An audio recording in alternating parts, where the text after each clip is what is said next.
Namaskar, all my brothers and sisters, ladies and gentlemen, students and scholars, teachers and trainers, professors and professionals, listeners, learners, watchers, subscribers, sharers. I heartily cordially welcome all of you. Dear friends, today we will discuss about the importance of health, how we can keep ourselves healthy, what do we require, how do we get our objective of life. It is explained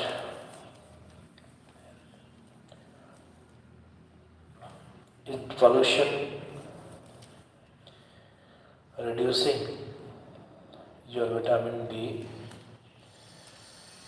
Vitamin D3 pills are effective in optimizing what the body needs. Vitamin D, often called the sunshine vitamin, plays a vital role in maintaining our bone health, immune function, and mood regulation. It is primarily produced in the skin through exposure to sunlight. However, during seasons with less sunlight, such as the winter months or in areas where sunlight is limited because of smoke, getting enough vitamin D can become challenging. Planning your vitamin D intake during these times can protect you from deficiency.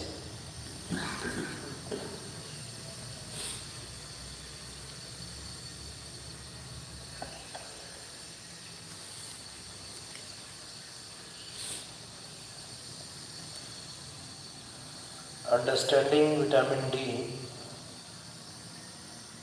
Vitamin D is unique because it functions both as a nutrient and a hormone. It helps the body absorb calcium and phosphorus, essential for strong bones and teeth.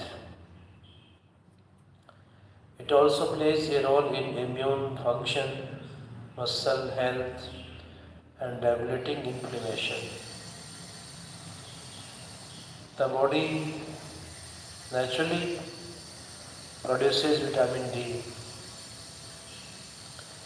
when the skin is exposed to ultraviolet B, UVB rays from the sun, but this synthesis decreases in low sunlight conditions.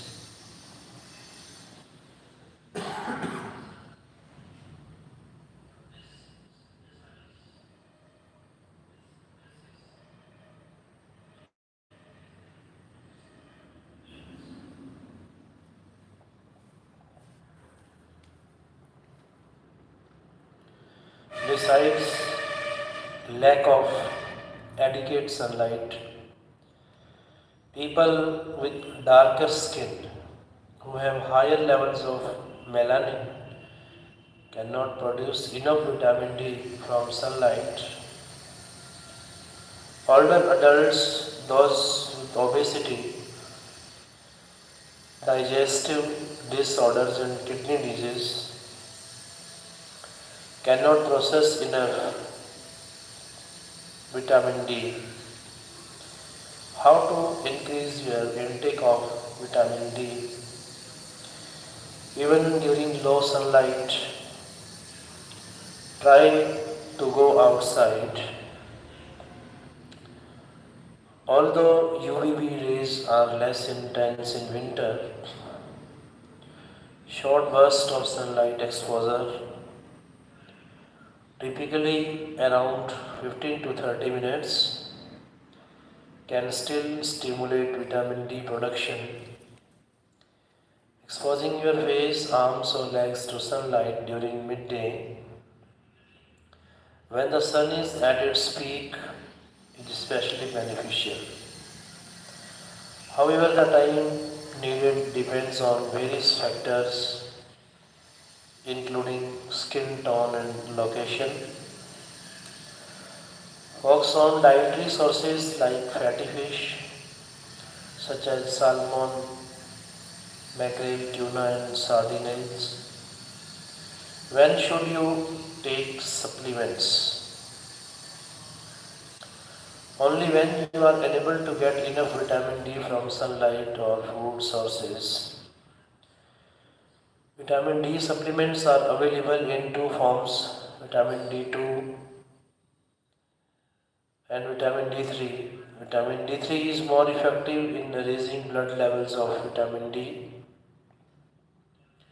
Speak to your healthcare providers to determine the right doses for your specific needs.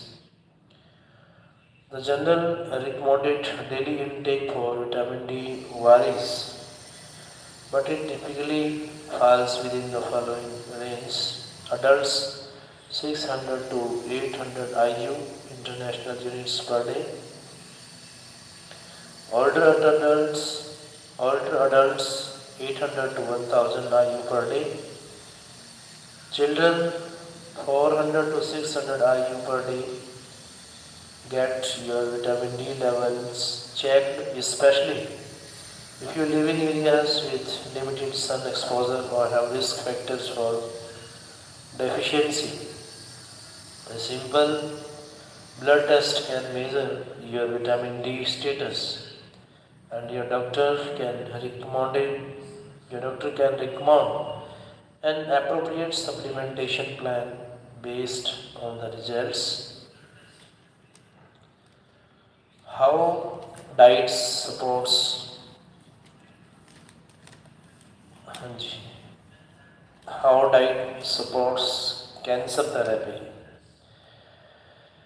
Researchers are looking into diets that either lack or have additional substances that synergize with newer therapies to improve outcomes.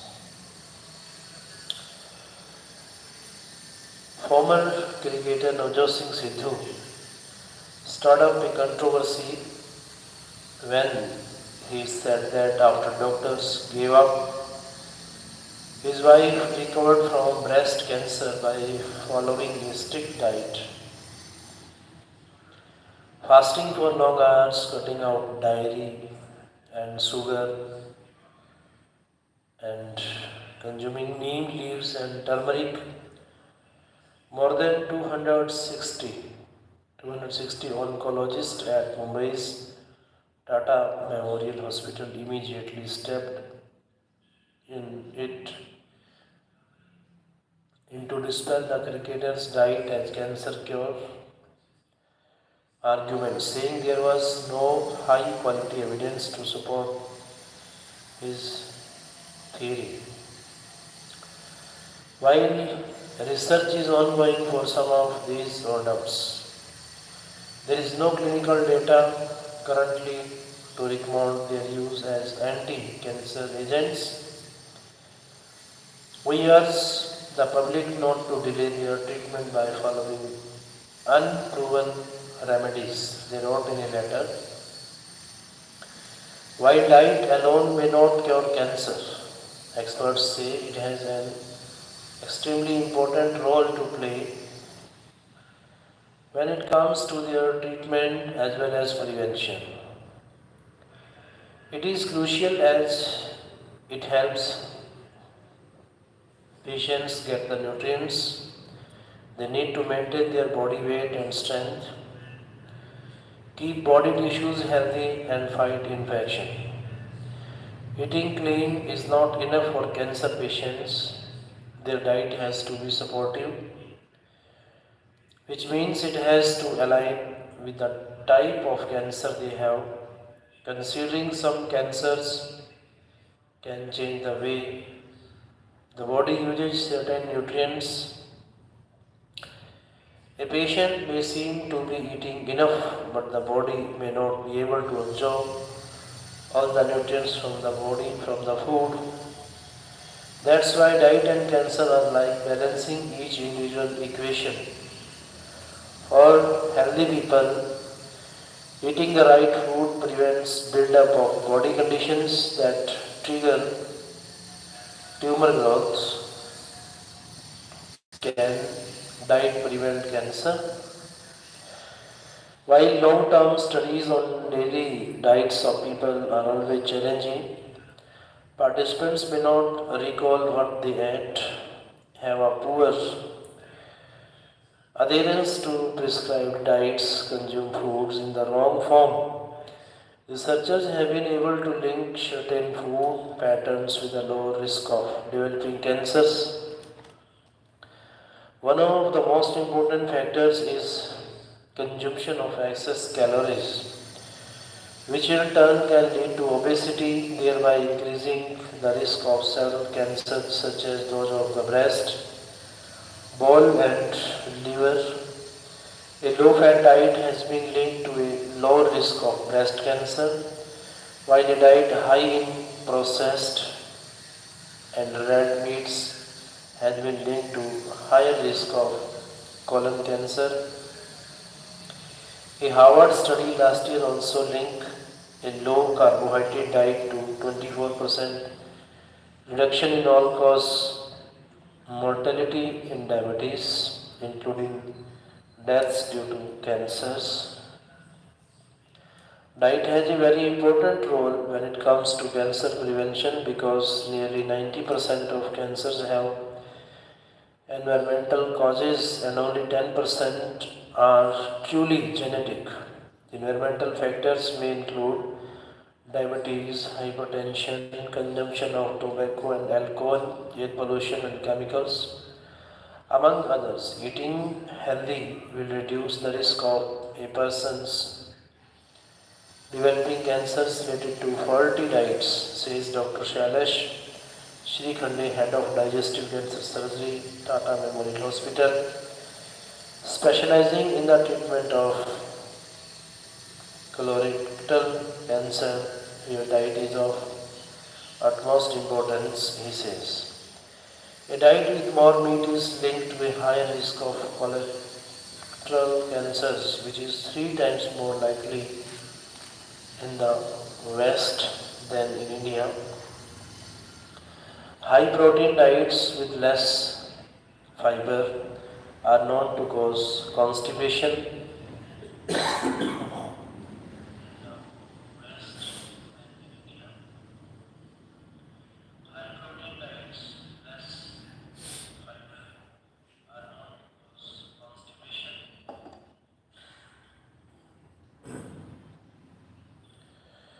Which in turn is linked to an increased risk of colon cancer the longer these foods stay in the intestines, the more carcinogens are likely to be released, thereby increasing the risk of cancers. Dr. Sheikh Khande doesn't ask people to refrain from eating meat but balance it with other food groups. The American Cancer Society guidelines, followed by many experts in India, recommend including 4 to 5 portions of fruits and vegetables in the diet as they are high in fiber, low in calories, and contain many vitamins and minerals. While there is no conclusive evidence, research is going on to study cancer preventing Cancer preventive properties of certain groups of vegetables, the dark green and orange vegetables, cruciferous vegetables such as cabbage, broccoli or cauliflower and allium vegetables like onions and garlic. The guidelines also suggest consuming more proteins from legumes, poultry or fish rather than red meat sources. The norm suggests limiting or eliminating sugar, sweetened beverages, highly processed foods and refined grain products. Food as a supportive cancer therapy. When it comes to cancer treatment, when it comes to cancer treatment, nutrition not only changes the patient's quality of life but also influences therapy outcomes and prognosis. It is extremely important to maintain adequate nutrition, especially in those with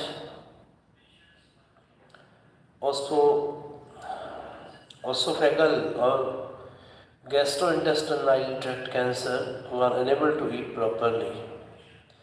Patients with late stage cancers may develop metabolic syndromes like cachexia, a condition where patients lose weight and muscle because of a faster metabolism that can derail their treatment, says Dr. Abhishek Shankar, oncologist at the Old India Institute of Medical Science, New Delhi.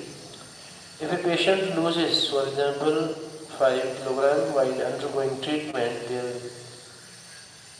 chemotherapy dose would have to be changed or they might develop toxicity. For radiotherapy, weight loss could lead to gaps in the thermoplastic meshes that we make to immobilize patients and target the radiation. This could lead to ineffective radiation and more reactions. It is also not possible to do cancer surgeries if the patient's weight less than a recommended level. All of this can be late treatment and change the outcome, he explains. Therefore, intermittent fasting and restricting dairy and carbohydrates that Sidhu spoke of may not work when a patient is undergoing active cancer treatment.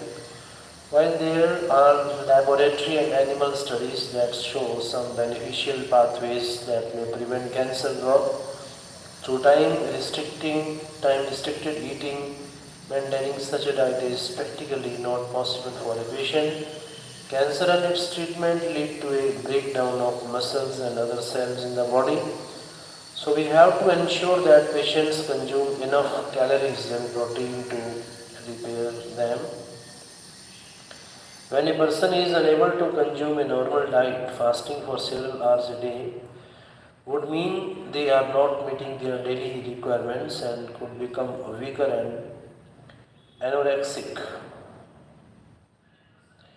Patients have to take a lot of medicines through the day, which they cannot have without eating fast.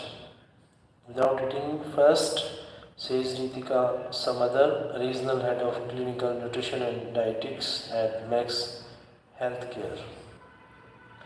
She designs the diet based on what the patients need and what they can eat, including dairy products, eggs or lentils and millets to fulfill their protein requirements. For example, those on chemotherapy need to eat small portions slowly and every few hours. They need to avoid fatty, greasy or spicy foods. One advice she has for cancer patients is that they must go to a nutritionist at a tertiary care center, preferably the same one where they are getting treated. Treatment has to be a team approach because there are certain foods and supplements that interact with the medicines and have negative effects, she says.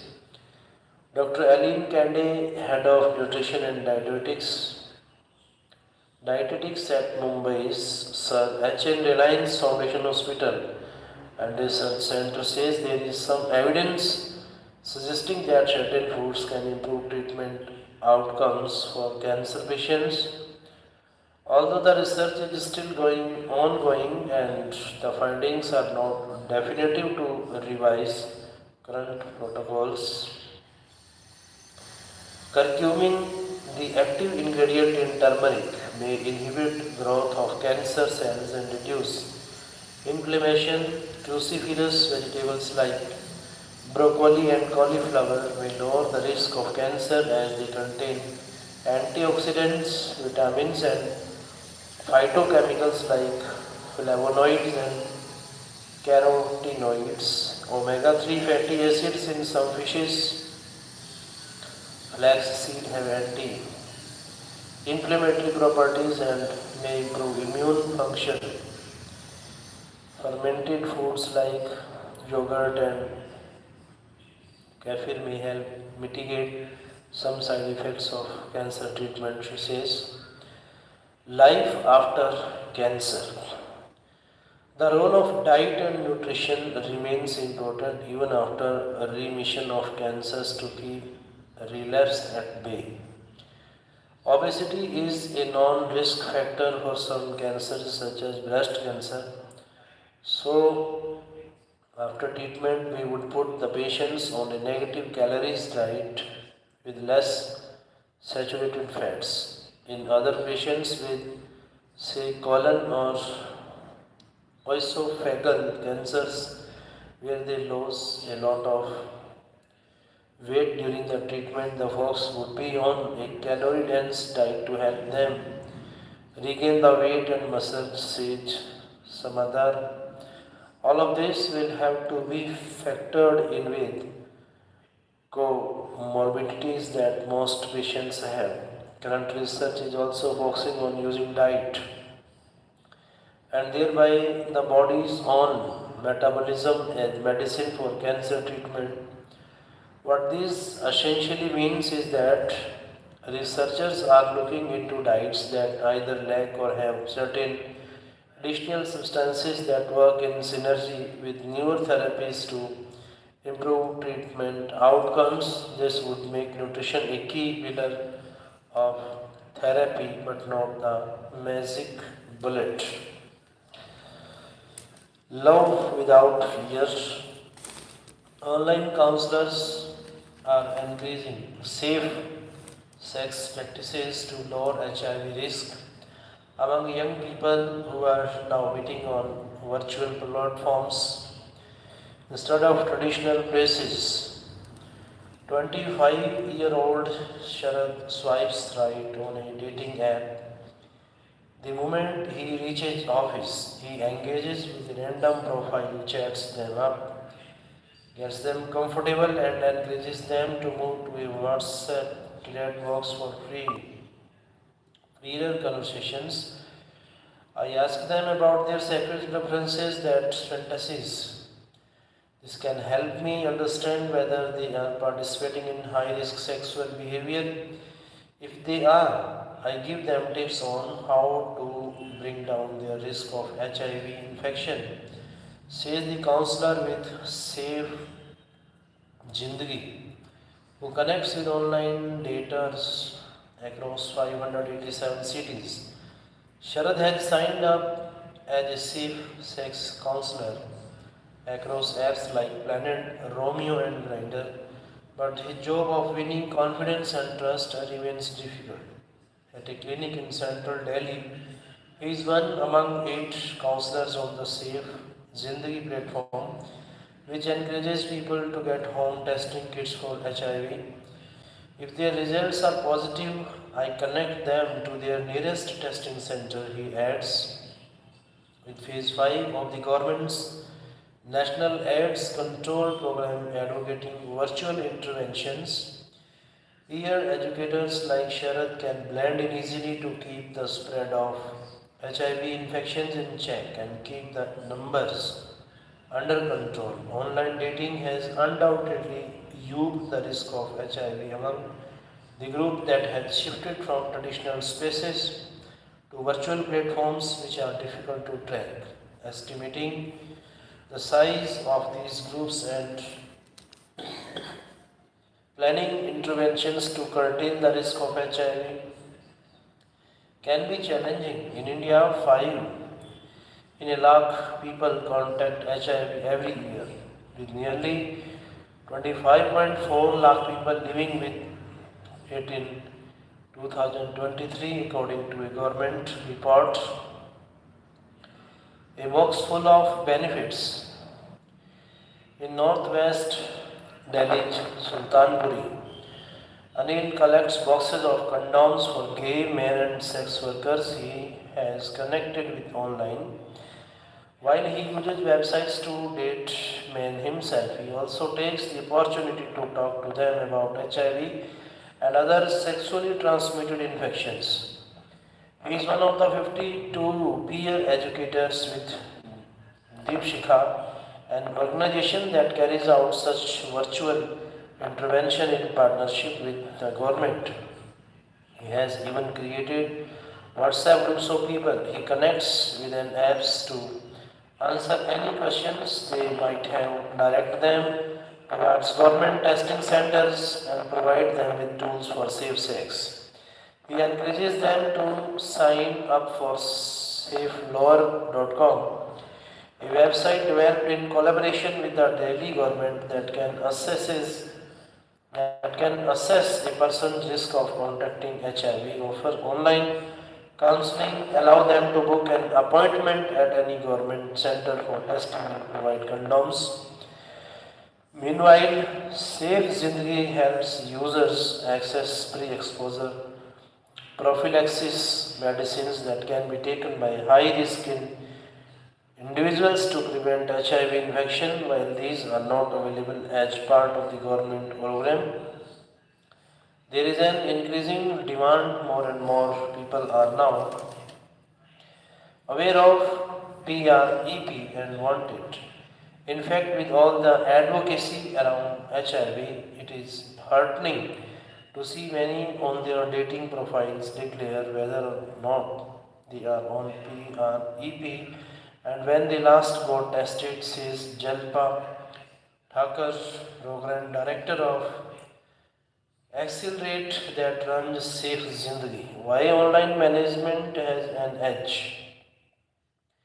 With an increasing penetration of smartphones and low-cost internet, bolstered by the pandemic that drove most activities online, organizations tasked with HIV prevention find it increasingly difficult to define physical spaces where they could earlier monitor people at a higher risk of contracting HIV infection, such as sex workers and gay men. While dating apps were always available, their use shot up in the last 5 to 7 years. In 2019, we started noticing that the traditional hotspots such as red light district, toilets, parks, and railway stations were emptying out. Then the pandemic hit and everything changed. Those who engaged in sex work returned home to moved online. There wasn't much work in the physical space. Now there are network operators who share the profile of sex workers on WhatsApp and after maybe a video chat, agree to meet in a rented accommodation or hotels that you would not think were being used for sex work. So we had to move with the target population, says Thacker. The non-physical haunts see only about 20% of the traffic now, she adds. With sex workers and sexual partners readily available online, Devshika's counselors have been answering queries and curiosities of young adults aged between 17 and 22. Those who are gay or trans are extremely confused at this age. They get on the website to connect with others who feel like them and get a grip on who they want to become. When they do start having sex, they have no idea about sexually transmitted infections. One of the most common queries we get is regarding their gender identity. That clarity helps them trust us with advisories says Tajuddin Khan, President Deepshikha. The organization connects the virtual world to the physical one. It has a drop-in center where youngsters can have conversations and share thoughts.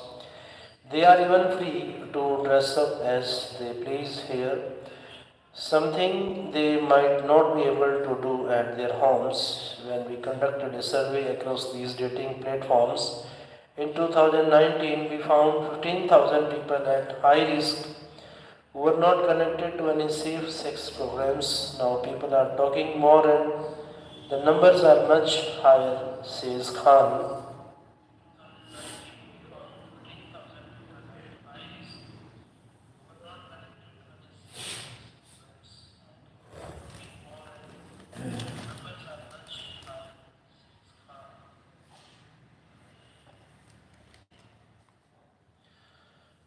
I killing it softly.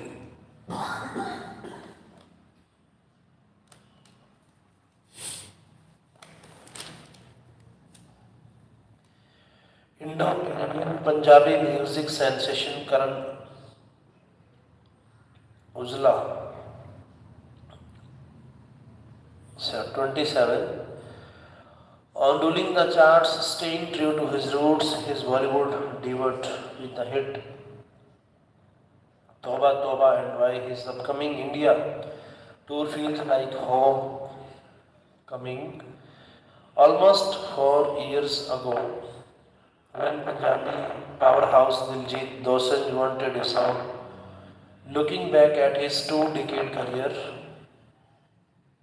he grew up in Indo-Canadian Punjabi pop star and friend Karan Ajla to write for them precisely 10 minutes after the phone call. GOAT Greatest of All Times came to life in Ajla's Vancouver home in 2020 and became a banger at breakneck speed.